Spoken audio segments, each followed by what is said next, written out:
তার প্রমাণ আপনারা সবসময় দিচ্ছেন। এবং আমি খুব এক্সাইটেড থাকি এই যে যখন আমি এই কাতার সহ মধ্যপ্রাচ্য, ইউরোপ, আমেরিকা, অস্ট্রেলিয়া, পৃথিবীর বিভিন্ন দেশে যখন দেখি যে আমার সিনেমা হলিউডি কোন সিনেমার সাথে প্যাকড আপ সেল হচ্ছে,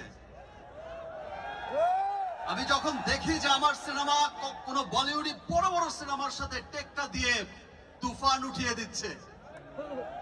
আমি সত্যি খুব প্রাউড ফিল করি। আপনারা যেমন বলেন আপনাদের কাতারের বন্ধুদের, বিভিন্ন দেশের বন্ধুদের, এই দেখো আমার সুপারস্টারের ছবি, আমিও তেমন আমার বন্ধুদের সবাইকে গর্ব করে বলি যে এই দেখো সাকিবিয়ান্স, এই